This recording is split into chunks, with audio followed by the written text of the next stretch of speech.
wait. Here. Go to her photos. See there? That one. Oh. From when she was in school. Oh, man, is that Samantha? Yeah. I've never seen her like that. She must have been completely wasted. This is too good. Wait. There's more. Wait. One more. Oh, man. I'll send a link to Doug. The guys upstairs need to see this. Oh, yeah. Click. Share. Sweet. Here, check this out. Whoa, is that Samantha? Yeah, Mark just posted this. How did he get these? I don't know, but he's gonna be in big trouble when she finds out. She is gonna get a ton of comments. No kidding. Here, let me write something. Oh. I have to. Show us more. Here we go. We didn't know you had so much talent. Samantha? Oh no, didn't you delete this album? What album? What are you talking about? They're at it again. You better see this. No. Why won't they just leave me alone? I deleted these a long time ago. They're such jerks. Oh my God, let me see. Wait, can everyone see these? Everybody in the network. I can't have management see this. I think it's too late. We've just seen an example of unwelcome sexual conduct. Whether it happens face-to-face or online, this kind of behavior continues to occur in our workplaces.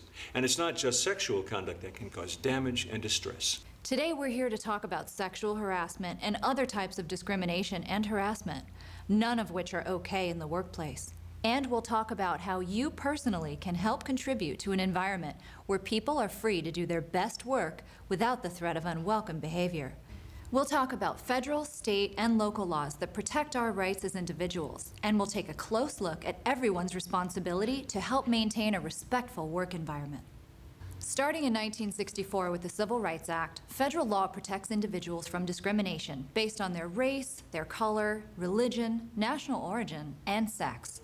Harassment is a form of discrimination because it discourages individuals from pursuing certain job opportunities, or it makes their jobs harder, and this results in a denial of equal opportunity. Over the years, additional protected characteristics have been added by laws such as the Americans with Disabilities Act and the Age Discrimination Act, not to mention other government regulations and state and local laws. I imagine some of our viewers are probably thinking, this could get confusing, especially since laws keep getting added. Maybe we can simplify things. Right. Knowing the law is important, but the simple solution is not to focus on whether it's against the law or not. Harassment is not okay, either way. No matter who we are, we all want to be treated with common courtesy and respect. So focus on what you have in common with your coworkers rather than what makes you different. And one thing for sure you have in common is that everybody needs to get the job done. Whether your coworkers are married or single, whether their politics and religion are the same as yours, these things have nothing to do with getting the job done. It's a free country, so treat everyone equally, rather than based on some stereotype tied to a group. Exactly. Now this next scene shows how unwelcome behavior can interfere with an individual's ability to do his job. There goes the neighborhood. Yeah, they used to hire guys to do this job. Not again. Just lay off them. You mean lay on? Hey, where you going so fast, homie? You looking for your boyfriend? Here, maybe you need a cold shower. Well, apparently this is not the first time these guys have picked on their coworker. Yes, and therefore this would likely qualify as hostile work environment harassment, which is against the law. Hostile work environment harassment includes unwelcome verbal behavior, such as derogatory slurs or comments concerning an individual's race, national origin, or other protected characteristic, and visual forms of harassment, like gestures or posters, cartoons or t-shirts, or like we've just seen, physical behavior, including assault or interference with a person's work or movement. So let's take a closer look. Is it still considered harassment if the behavior is not tied to a legally protected category? Well, it may not end up in the courts, but employers want to discourage any kind of bullying or harassing behavior. It's just not good for the work group, and it should be stopped well before it crosses the line into illegal behavior. Still dragging that fillet, table 12. Table 7 is asking for the dessert menu. What did you say? Speak up. I can't hear you. I'm sorry, I said that table 7 is asking for the dessert menu. Well, then say it right. Dessert menu. That's how we say it here. Don't mind him, Fuzzy. He's just like that. It's Fauzi. Yeah, I know. Fuzzy. Like the bear. Fuzzy, Wuzzy, Fauzi. Okay, so the first waiter commenting on Fozzie's accent in a rude way certainly seemed hostile, but was it illegal? And what about intentionally mispronouncing his name like the second waiter did, not thinking how this might cause hurt feelings? In other words, how do you know when rude comments or joking around are really harassment? Well, one or two comments might not be illegal, but they can still be cluelessly insensitive. Still, you're right. In general, a comment made once or twice does not technically qualify you as a harasser. In order to be considered illegal, the behavior has to be ongoing, pervasive, or severe behavior related to a protected characteristic such as national origin, as we've just seen. It must unreasonably interfere with a person's work performance or create an intimidating, hostile, or offensive work environment. So occasional rude comments or mean-spirited kidding around on an infrequent basis may not count. But any unwelcome behavior like this hurts morale, and no one should have to put up with it. Religion is also a protected area that can be very sensitive. Now let's take a look at another scene showing discriminatory behavior among coworkers.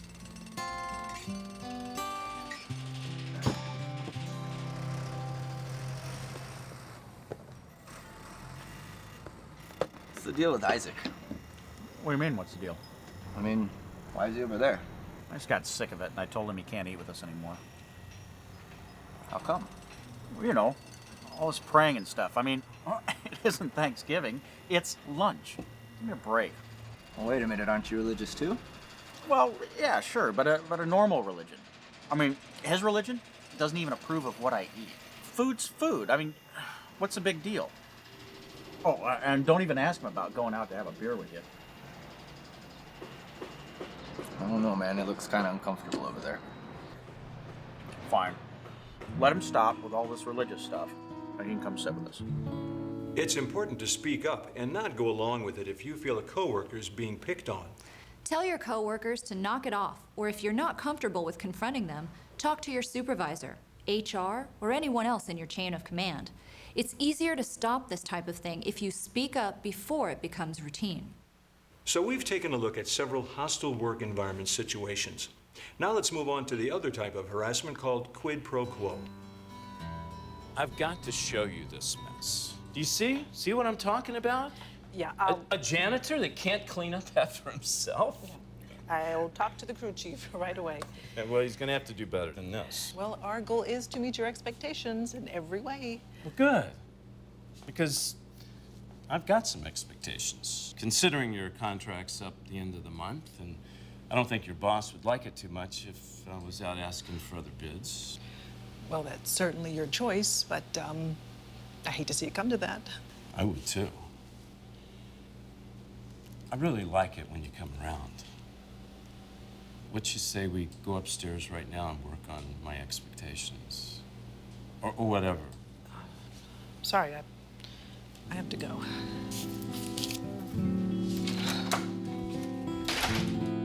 Quid pro quo means this for that.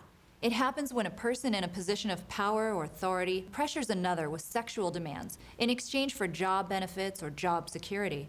It can occur in a person's actual place of employment or in any work-related environment. In the case we've just seen, Ron believes that Nicole's employer will want her to do whatever it takes to keep his contract.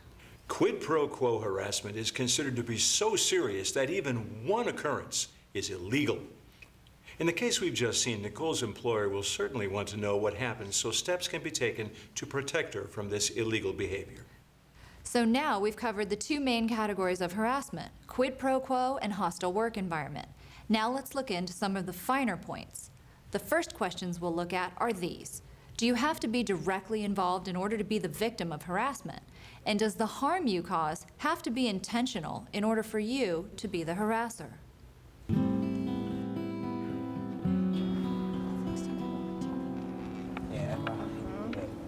Still working on that tan, Jenna? Oh, thanks for reminding me. Hey, you need some help with those straps? Think you can handle them? Oh, yeah. Oh, you better let me. I'm an expert. So you say. Oh, I can show you a few moves. Here's a move for you. All right. But you don't know what you're missing. You don't know what you're missing. Unbelievable. You know what? It's ridiculous. I'm out of here. Let's go. Uh-oh. Now you got us in trouble with the grandmas. Maybe they'll make us go sit in the corner together. Hey, I've been bad. Conduct has to be unwelcome in order to qualify as unlawful harassment. Those who enjoy wearing provocative dress and participating in flirtatious behavior may find it welcome and have no basis for a claim. But if you participate in this kind of behavior, you have to be careful.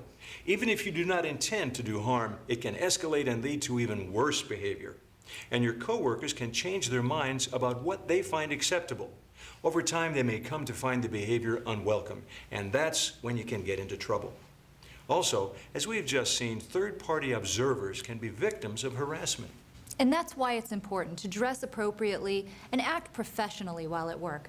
After all, it's a workplace, not a social club. Exactly. In fact, several individuals in this last scene might be surprised to hear themselves called harassers. But women can harass men and other women, just as men can harass men. Similarly, members of a particular cultural or ethnic group can harass members of their own group, for example, by using stereotypical insults or slurs. So now we've talked about different forms of discrimination and harassment. Next, let's talk about employee responsibilities to prevent this from happening in their workplaces. What should you do if you are personally the target of harassing behavior? What if you are a witness? I'm gonna go talk to him, Jay. That's not comfortable. You should be at the table. Yeah, but Jay's over there. It's okay, I'll eat here. What? You can't eat at the table because Jay says so? He's full of it. I'm not looking for trouble. Listen, if he doesn't want to eat with the two of us, then he can eat. Come on. It'll be fine.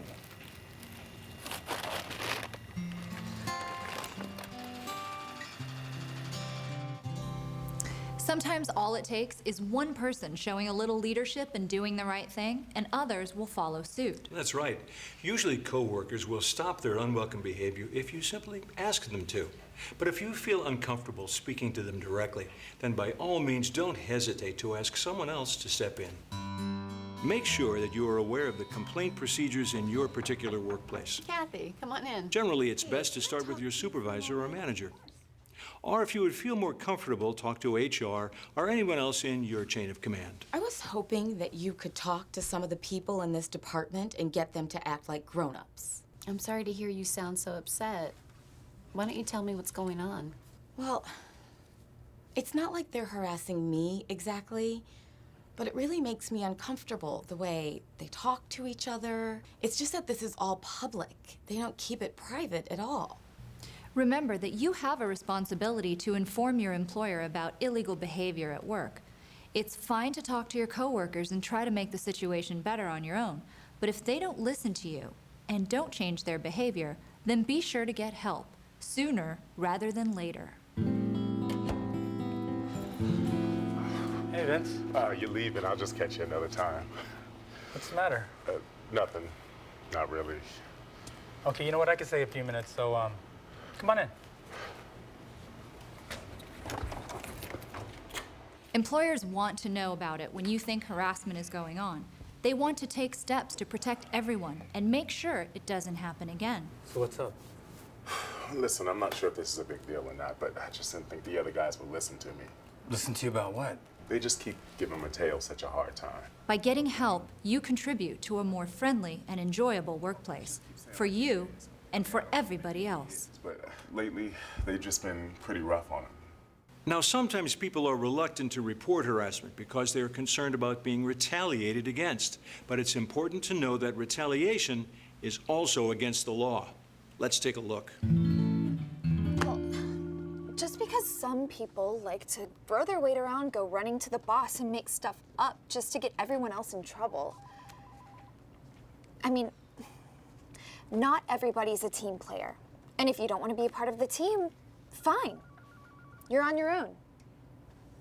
Good luck if you ever need help with anything. So what would you call this? Simply letting off steam? Would you go so far as to call this retaliation? Yes, absolutely. Behavior such as turning a cold shoulder, spreading rumors, or avoiding someone who refuses to go along with offensive behavior is definitely a form of retaliation. No matter what form it takes, retaliation is against the law. It discourages an employee's right to speak up. It also has a chilling effect on others who observe any negative consequences for speaking up and then become reluctant to do so themselves. Hey, you guys, thank you for coming today. I want you to listen closely because I want to be perfectly clear about this.